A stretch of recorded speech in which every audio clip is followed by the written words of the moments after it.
more of y'all to have your cameras on, but I do understand. I do understand not wanting your cameras to be on. One of the things about me that I will say before we get into the lesson or what it is that God has given me is I am 100% raw and unfiltered. I do believe that, a lot of times we can package God's word and we can package our presentation in a way that feels so far from where we are and what we need.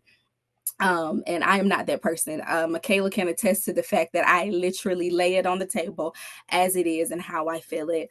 And so for tonight, I've been praying and asking God, what do you want me to say? What do you want me to talk about? What is it that you have for your people? Because I feel empty. I don't have it. It's been a trying couple of months. So God, if you're gonna speak to me, I need you to speak to me, and I need you to be really loud and really clear. And God was real quiet. And I said, okay, now, Lord, what you're not going to do is put me out here in front of your people and let me be shamed and embarrassed, because that's what we're not going to do for your glory, is embarrass the kingdom. And so I kept praying and I kept praying. And I'm like, okay, God, what is it that you're giving? What is it that you want? And so I kind of have two different perspectives that I want to talk about tonight. And so the topic that I really have is it's really called I Run Out of Gas. I just don't care.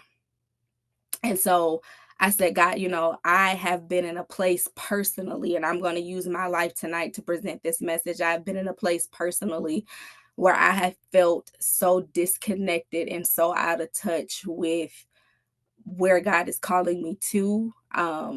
My perspective and my mentality towards things, I have been very much so in a place of, okay, I don't care, okay, whatever. And I said, God, I know that's not what you want from me, and I know that's not where you called me to be, but it's where I am. So I'm going to ask you guys a few questions, and if you can raise your hand, just put like I don't know if there's an emoji that says tag me in, that's me, or drop in the chat if these questions. I want to ask just a few questions and see if this is something that's knocking at your doorstep, if you would. So the first question that I have is, who in the room at this point of your life is at a point of, I just can't.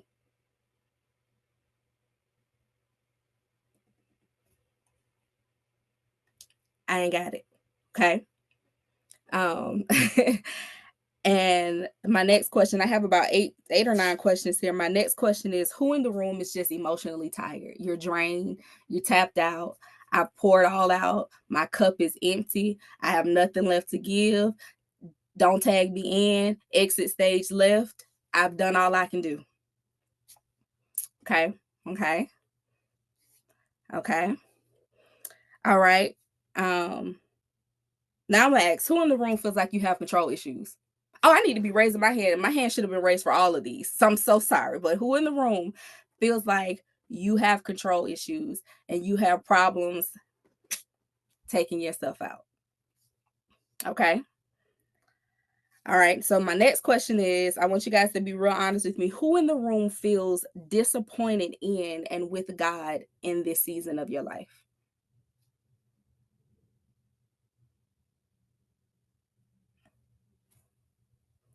Okay. My next question is, who feels like you understand the reason why you're emotionally tired?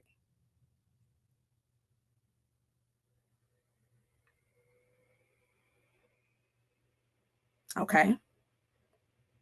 Who feels spiritually tired?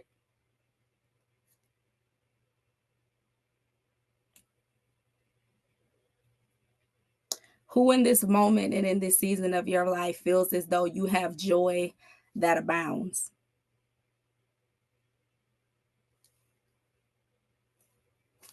That's real. Who in this room feels like, in the words of Miss Sophia, all my life I had to fight?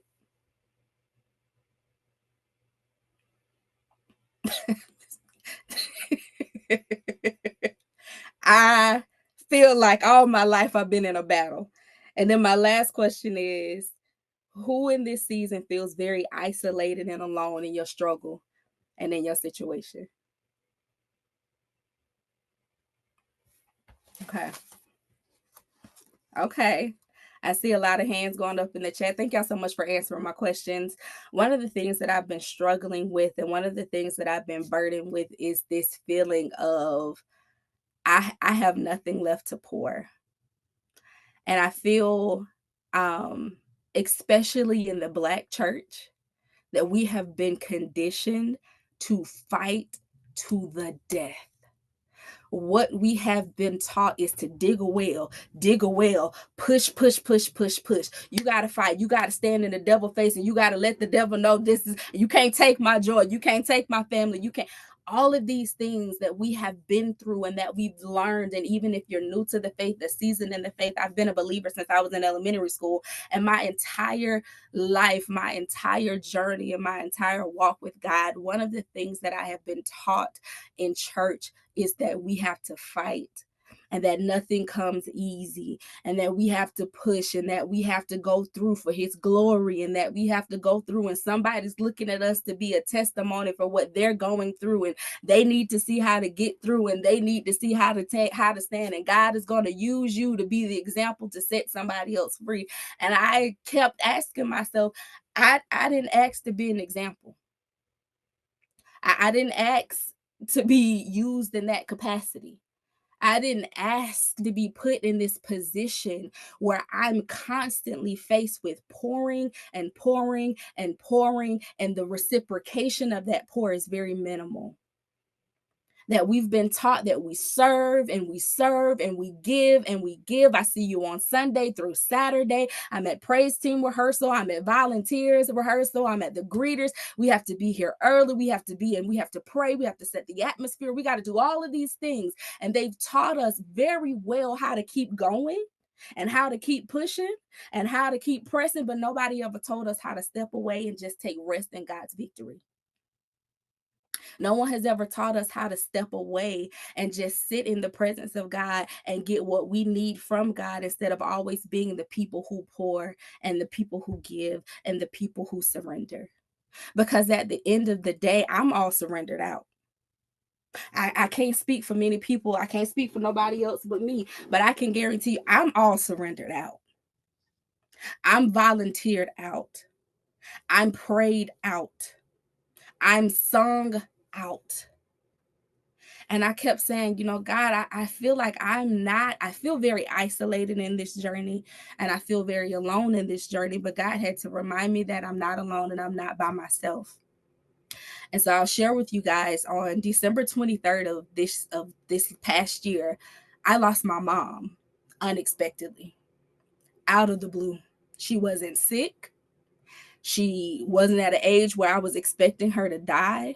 This is 2 days before Christmas. I was up and about moving and going, and I went to work that Monday. My mom and dad had just come back from their anniversary trip, and they come home, and my mom was under the weather. She had what appeared to be a cold, and me and my sister were just joking, like, I went to work, and my boss was like, "Hey, what's going on?" I was like, "Listen, I may have to go home." I was like, "My mama done caught the cooties. She ain't home. I might have to leave." But I wasn't expecting anything of the matter that I was going to go home and not find my mom. And I'll tell you guys a little bit about my testimony. My sister's here on the line, in the room tonight with me. Is since 2016, every single year of our life has been filled with tragedy. We lost 9 relatives in 6 months in 2016. In 2017, I'm a singer. I found out I had 2 growths growing on my vocal cords. Later in that year, I also found out I passed out at church while doing praise. I was getting ready to go to work, and I passed out. My sister found me in my dad's office. I've been out cold, and I found out that I was born with a valve in my heart that didn't work correctly, and it was causing me to have trouble with getting oxygen and breathing. So that happened. And in 2018, my grandfather's house burned down, and he was trapped in the back room and couldn't get out. In 2019, we moved to Atlanta, and I had to come back home for a couple of weeks because I got sick for about 6 weeks. I couldn't work, and I had to depend on my mom and dad to do everything for me. I was hooked up to a machine. I had to carry a bag around, and the doctors couldn't figure out what was going on with me. And in 2020, my family got COVID. My mom almost died. My aunt almost died. My grandfather almost died, and my uncle almost died. In 2018, right after my grandfather's house burnt down, my aunt passed away, and then so forth and so on. The story keeps going, and the story keeps going, and then I find out, and we suddenly lose my aunt in 2023. Yeah, in 2024, I found out my dad had cancer in the beginning of 2024, and at the end of 24, my mom passes away. And in 2023, in 2025, shortly after my mom passed away, my job told me that it was an inconvenient time to be going through this with my mom. And I ended up losing my job. And then I found out that my grandfather had 2 brain bleeds, and he's fighting for his life. Right now, as we speak, he is not doing well. And I said, okay, God, at this point, what else? Because I'm all faithed out at this point. And I'm fighting and I'm pushing and I can't come up for air. And I'm like, and I told my sister, I said, I don't care anymore. My faith in God is still strong. I believe in his power and I believe in who he is. But if you ask me about anything, my answer is, I don't care. Like me, don't like me, I don't care. Employed, unemployed, I don't care.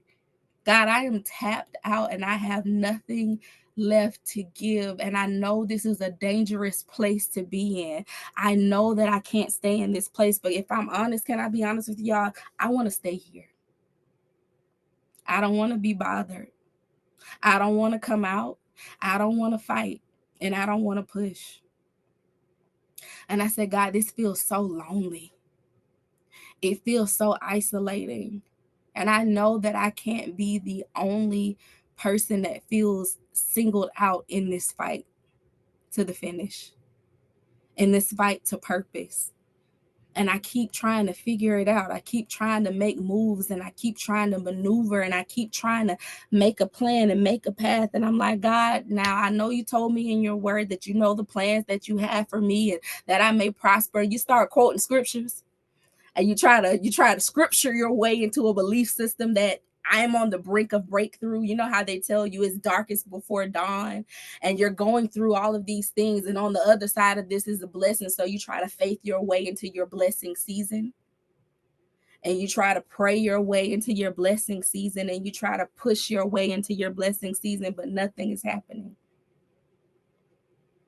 And I'm like, God, what do I do with this? Why is it necessary that I go through and I struggle? Why is it necessary that in order to gain the rewards and the benefits of being in communion with you, that you have to take us through so much? And I found myself sitting in a place of disappointment with God. And I don't know about any of you, but I've really never been disappointed in God to the degree that I am right now. Because you are a healer and you heal everybody on this earth and you perform miracles all the time, but you let my mama die.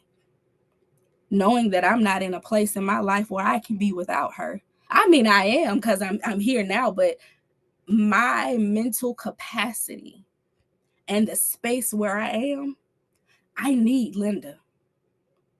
So I'm disappointed in God, my Father, that you put me in a situation where you could have healed her and you could have brought her out of darkness into the marvelous light in this situation. But as God, you chose not to. I'm disappointed in the doctors because what she died from was something that could have been detected, but we didn't know the signs and we didn't know what was going on. So I'm disappointed in you for not doing your job and being thorough as a doctor. Because had you done the right test and had you looked at the signs and asked the right questions, my mom didn't have to die. So now I'm disappointed in you. And then I found myself being disappointed in my mother because you knew you left a husband, children, grandchildren, a ministry that is struggling to breathe without her presence. You know that we're here and we need everything that you have, but you still chose to leave. So I'm stuck now with a mountain of disappointment, a mountain of defeat. And I'm also tired because in my day-to-day life, I'm being told that I have no reason for firing you. I have no reason for terminating you, but just for business needs, we're going to separate from you. So now I don't have income. And that walk by faith and not by sight doesn't feel very, very strong and very come through for me right now. And I said, God, what do you do when you're stuck in a situation and you're fighting and you're giving all that you can? And because my mentality, I've been conditioned to think every day, day in and day out in my relationship with God is I gotta fight. I gotta be in the ring and I gotta tussle. I gotta box the devil out every single day. And I said, God, what is the problem? I'm exhausted and I'm tired. And God said, not every situation that you face is a situation that I'm depending on you to handle. A lot of times, because we've been conditioned to dig within ourselves so deep to find the strength of Goliath, we feel like we got to fight every situation and every circumstance because all things work together for is good. Every situation I got to be the victor over. I got to have victory and I got to come up and I got to win. God says, no, sometimes I want you to turn it over to me and walk away. But as believers and as women, we've been conditioned to live off of contingency plans as to where we pray and we said, God, I'm turning this situation over to you, but we still try to plan for backups. And if I don't get a job in the next 2 weeks, I can always create me a social media and I can become a content creator and I can do this. And I always joke with Michaela and I tell her, baby, I'm just going to start OnlyFans. I'm about to be out here selling feet pics because I know I can get a couple of coins for these toes. What you're not going to do is play with me, God, because I got a plan. And God is like, so you're going to feed into someone's sexual fetish for a coin. And I said, well, God, it ain't really a sexual. It's not my problem they love feet. I'm just using what you gave me. I'm giving you glory with my toes because I promise you I'm going to pay some tithes and offering and the kingdom will be blessed. God, I know you didn't give me these feet for nothing. My feet cute. So I know if you're not going to give me a job in the 9 to 5, then you're going to give me a job on this OnlyFans, footfinder.com. And then what happens is the enemy starts to talk to you because there are people that I know who have used footfinder.com and paid their mortgage for 3 months in advance. And I'm like, well, God, you're not coming through for me. But I said, I'm turning it over to Jesus and he'll work it out. But I got a list of contingencies. I got a list of backup plans. I got a list of ways that I know that I can figure out if I work here and I do this and I do that. And I'm like, well, I'm not giving God room to make a way. If I say that I trust you, God, to be Jehovah Jireh, my provider, if I say that I trust you, God, to be the way maker, the way out of no way, the man that can open a door that no man can close, why am I trying to figure it out? Why am I trying to be the solution to a problem that God said I never asked you to fix? What I asked you to do was turn it over to me and walk away. And then I got real saved and said, well, faith without works is dead. Okay? God, if a man don't work, he don't eat. I got real saved. I got so saved. And I was like, oh, God, because what you want to do is tell me I won't be a walking contradiction. I won't say I got faith that I'm not out here working. And God said, now you're manipulating my word. That's what you're doing. Now what you're trying to do is so that you feel secure in your insecurity, meaning I don't trust God enough to bring me out. God, what you saying? What you doing, God? Where you going, God? I say I trust you, but I'm not trusting you because I'm making a backup plan for the provider, the creator of creation. I'm trying to do the job of God when he said in this situation, I've not once let you down. My bills have been paid every week. My bank account, instead of going the other direction, God is steadily pouring in. That just in case. That's it. I need a just in case. But I've been getting businesses and jobs and recommendations. I'm like, well, Lord, what you doing? Okay. And he's showing me that I got you. I just need you to do what's in your capacity to do. Fill out the job application, pray and walk away. Turn it over to me, pray and walk away.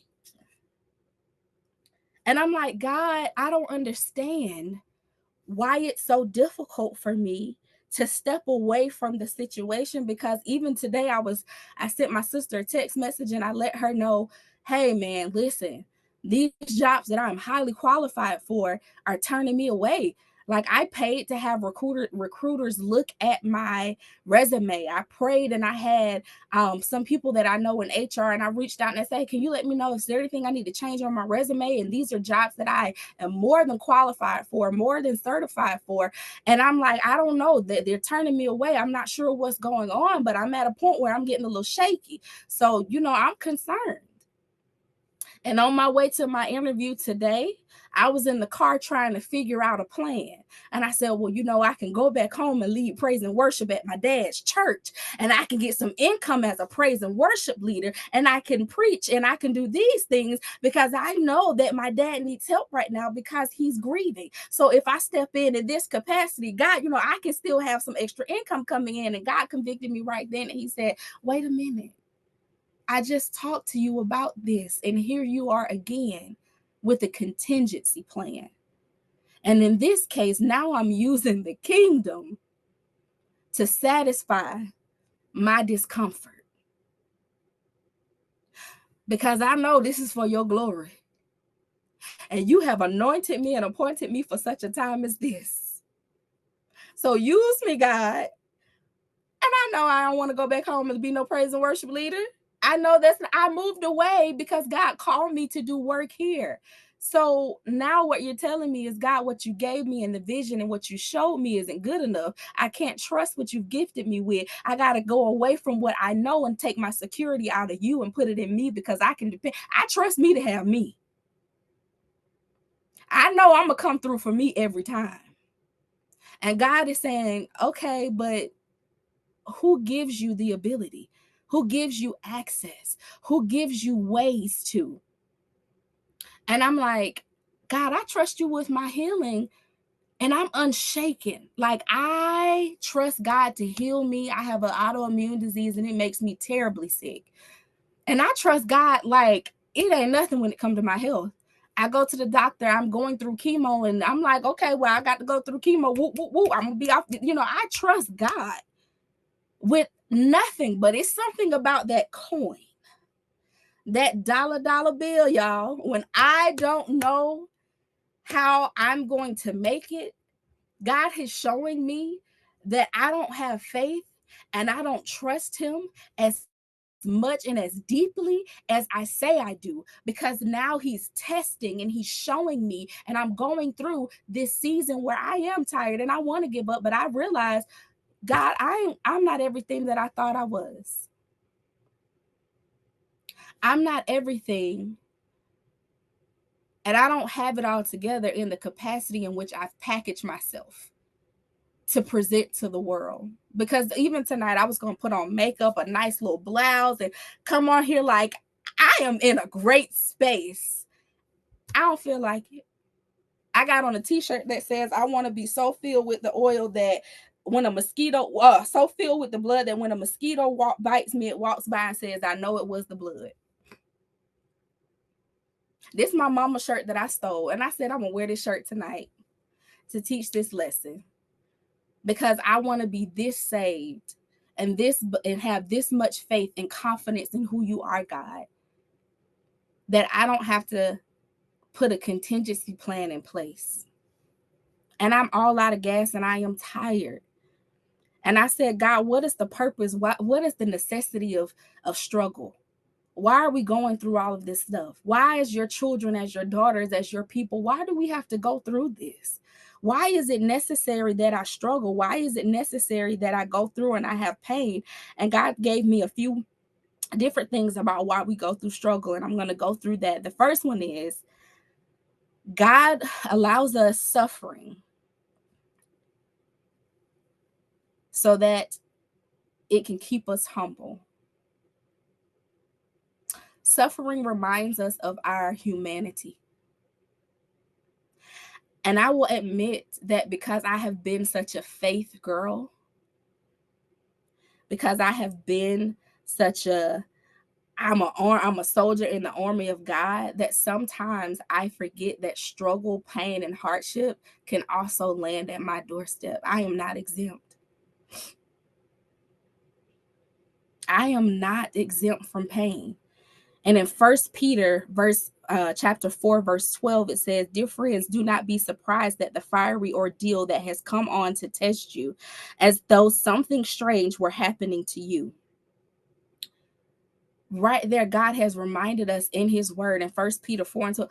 Why when things happen to us, we start, oh, what God, what's going on in my life? Why is this? Why are we surprised by hardship? Why are we surprised by struggle? And a large part of the reason as to why we're so tired, and as to why we're so overwhelmed, and to why we're so exhausted, and God, I just can't, it's because we've forgotten that, you know what? I'm human. I still have to go through for his glory. And I'm so busy putting up a fight and pretending to be God's chief soldier, God's chief sergeant, the commander. I'm the president of the church of God. I am the example of what it means to be a soldier for the Lord. And God says, let me remind you of who you are. You are empowered by me. You are covered by me. You have because of me. So I have to keep you in a place where you remind yourself and you remember your limitations. We're not finite. We're not infinite. We're finite beings. Sorry. I can't go beyond the capacity in which I have in my flesh. God has to remind us. And I say this all the time. You ain't got to humble me, God. I'm not going to put myself in a position where you're going to have to humble me. And right here and right now today, God is humbling me. He is reminding me that I am still nothing without him. Although my mind says I am, that I am. God is all to me. He is my way in. He is my way out. I believe. And God is putting to test the very things that I profess. And I'm like, okay, God. And I preached a sermon a while back, and I said, all my life I sung songs like, I'll say, yes, Lord, yes to your will and to your way. Or use me, Lord. If you can use anything, Lord, you can use me. All of these songs. And God is saying, you professed it. Now it's time that I test it. You said I could use you in any capacity. And I told him, God, whatever you want to do, God, use me how you want to, when you want to, whatever you want me to say, I'll say. Wherever you want me to go, I'll go. Whatever you want me to do, I'll do. And God is saying it is time for me to cash in on all of those checks I've been writing. And I have made a decision. I told them after my mama died, baby, you ain't got to, don't put me on the potter's wheel. What is that song by Travis Green? Oh my God, what is the song by Travis Green? What is it? I can't remember the name of the song right now, but there's a song where he talks about, like, you've taken everything I got, God. I ain't got nothing else to give. So what I'm not gonna do is get up here and sing a song and profess something that I'm not willing to do right now. I am not a sanctuary. I am not a sacrifice. I have been sacrificed. I have been put on the potter's. He has burnt me up. Yes, Just Want You by Travis Green. Thank y'all for that. Take everything. I don't want it. No, Lord, I want it all. Okay. And then I can't remember, but the cash money, the socks, and the drawers. I want it all. Everything. I need my money. I need my job. I need my car. I need my house. I need it all. I need my mama. Like I said, take everything. And that included Linda. And I was like, okay, Lord, I misspoke. Can we do a do-over? And God said, no, I got to remind you of what it is that you have said, that you have turned over to me. I have to remind you of what you have committed to me. And because you're up here and you're living a life of holiness doesn't mean that you're exempt from trials and tribulation. And it's not even for me to be an example to anyone else, because I said, God, you ain't got to use me to show people how to be strong. And God said, this isn't about people. This is about you. This is about you humbling yourself and remembering your humanity. So that's one of the reasons that, we go through things, is because God wants to remind us of our humanity. The second thing is suffering can also drive us to dependency on God, which is great help in our lives. And I think I kind of spoke to this earlier, is I said that I can depend on me to have me. I can depend on me to bring me through some things. And God is saying, no, I need you to depend on me. I am your strength. I am your source. And instead of me leaning into my source and leaning on my God who created me, who knows me better than I know myself, I'm digging into myself trying to figure out, okay, Jacquesé, how you going to get you out of this one? And I'm like, and I preach and teach this to everywhere I teach this. And Michaela, I'm always saying, I know God is my all in all. Like, God got me. And when it comes down to me knowing that God's got me, I realize that there is a part of me who still feels like I got me better than anybody else, including God. I have to know without anything that God, when it looks like, when it feels like, at the end of the day, I'm going to have a testimony that says, but God. And we do that all the time. When you're in church, people are up preaching and teaching and talking. Oh, but God. How was that? But God. And God was like, okay, now here's your but God moment, to realize that had it not been for God who were on my side, tell me, where would I be? And that is a song that I sang all the time, and I didn't understand the meaning of it until this season of my life. Truly, if it had not been for the Lord who was on my side, where would I be? But God. At the end of it, I can't say that Aquanetta had my back, that Roger, who's my dad, had my back. My friends came through. At the end of the day, in the midst of this emotional hell that I am going through, God is the one that brought me out. God is the one who is keeping me. And I tell people when they ask me, how are you doing? How are you dealing with your mom's death? Day by day, second by second, moment by moment. And it is truly me leaning and depending on God to get me up every morning, to get me out of my bed. And I dream about her. I think about her. I can't go. It's in me. It's overwhelming me. And I tell people, I want to cry. I want to break down, but it won't come out of me. And God is literally keeping me from damaging myself. My mom was my manager. She was my business manager. She was our family manager. She planned our doctor's appointments, our business appointments. She did everything from our taxes. She kept our schedules. My life is in chaos. I miss so many meetings because I don't have my mom to remind me. She put it on the calendar.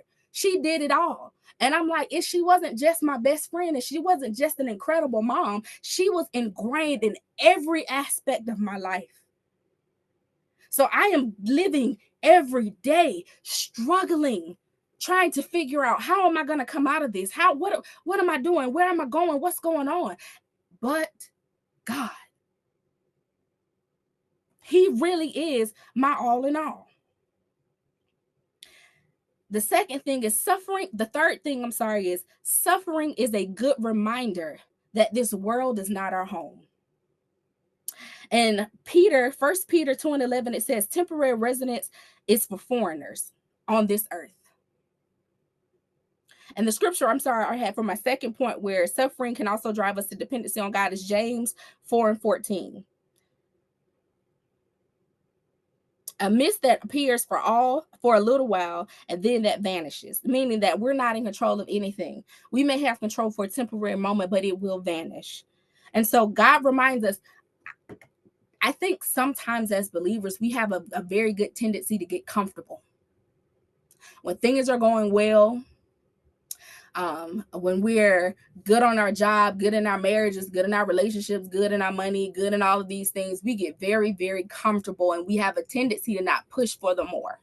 Or we have a tendency to not figure out, okay, God, I've done this, and we get very settled in things, and we get very complacent. And God is saying, I want to remind you that this place is temporary. Don't get comfortable here. Let me remind you that you don't want to become a part of this world. You can be in it, but don't become a part of it. Don't be of the world. Let me remind you that I put you here only for a moment, but your resting place, your eternity is with me. So let me remind you that this is not where you want to take peace and take comfort. This is not where you want to settle. Sometimes we can get very comfortable in the routines and the tradition of our own lives that we forget that there's an expectation that we reach heaven in a different capacity. There's an expectation that we draw on and we pull from a different space. But we get very comfortable here. We get very comfortable in this place. And God is saying, I want to remind you not to take rest here. Because when it gets too good and it gets too comfortable and it gets too cushioned, then it's, they say, if it ain't broke, don't fix it. Or, then it's like, well, I'm not going to stir the pot. I'm not going to push for this. I'm not going to do that. I got comfortable. And God, no. There's more that I have for you. There's more that I require of you. So don't get comfortable. The next thing is suffering can be powerful and that it helps us to identify with Christ's suffering for us. I always say when it comes down to Easter Sunday, we get very in tune and very in touch with the blood that Jesus has shed for us. We get very comfortable with what he did on the cross. And that is the only time that we remember the sacrifice. And it says in 1 Peter 4:13, rejoice when you participate in the sufferings of Christ, so that you may be overjoyed when his glory is revealed. It becomes so easy for us to disconnect from what was done for us and what Christ went through so that we can have access to him.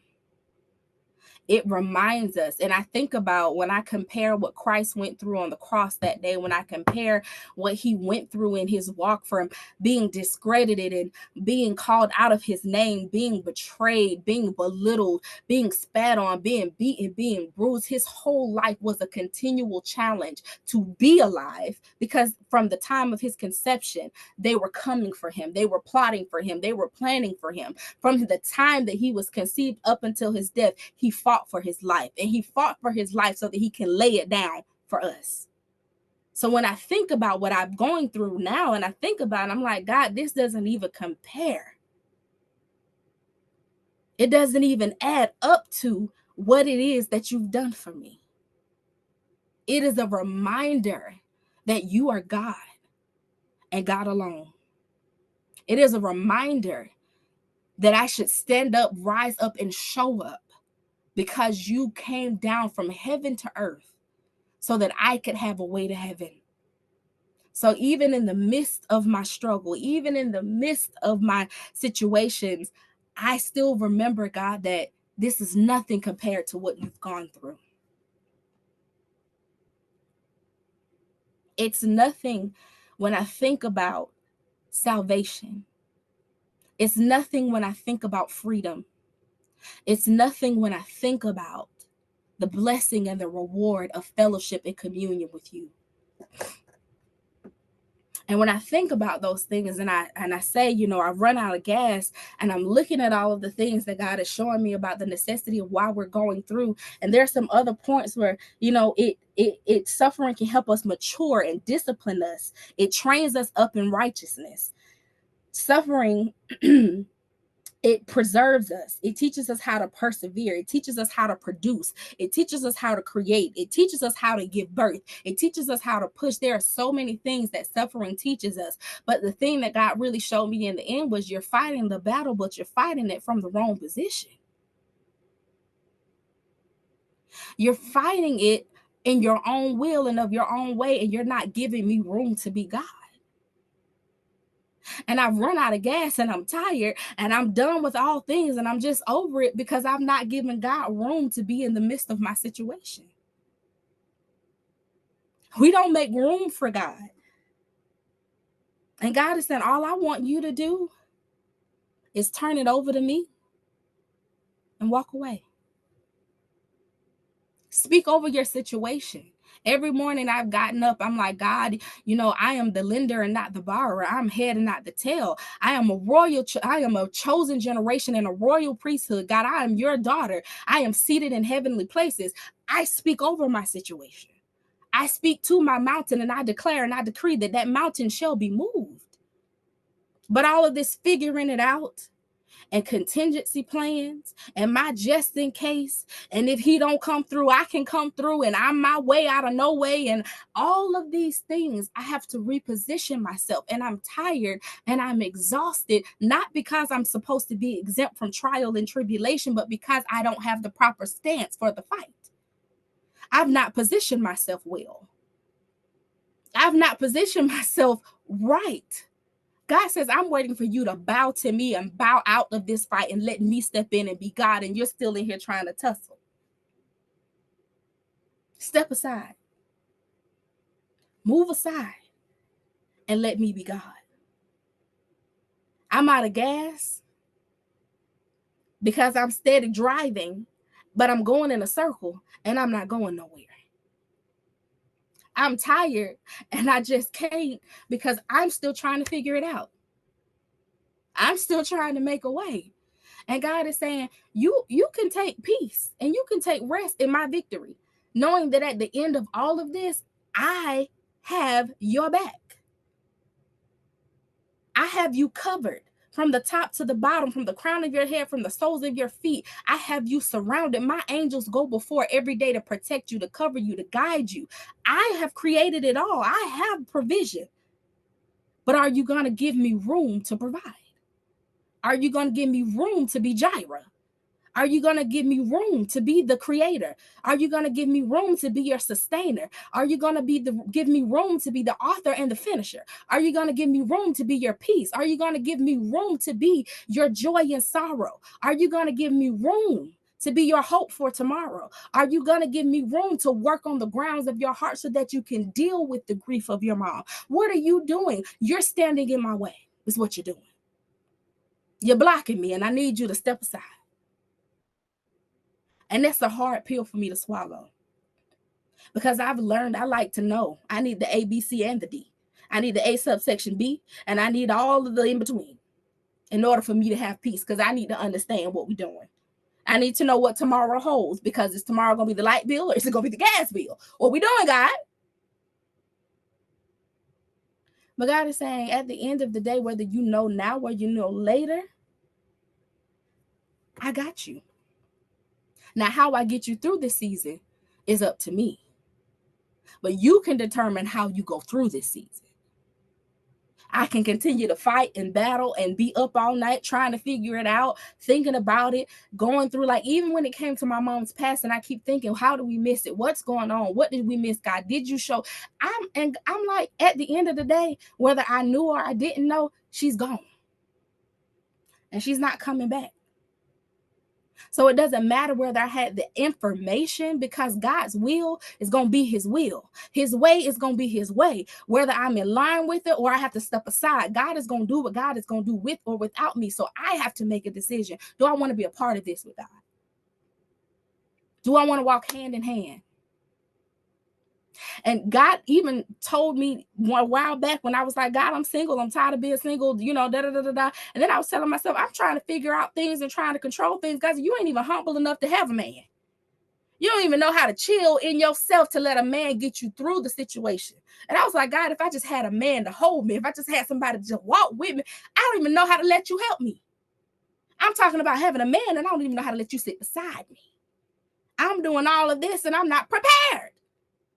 God, break me, because I want a man. I don't want to have to figure it out. If I lose my job again, I want him to have it. So put me in a place where I don't have to keep trying to figure it out. Let me take rest in God being God, and maybe I can learn how to take rest in the people that He's put around me to help build me up to be my Aaron and be my because I don't have to do it all by myself. God has given me support. He's given me people. He's given me resources. But I'm too me to let go and be free. So that is all I have for you guys on tonight. I love you so much, and I appreciate you guys allowing me room to be here and to speak and to teach. I hope this was a blessing to someone. I hope I have been able to pour into you guys and you have been able to take from this.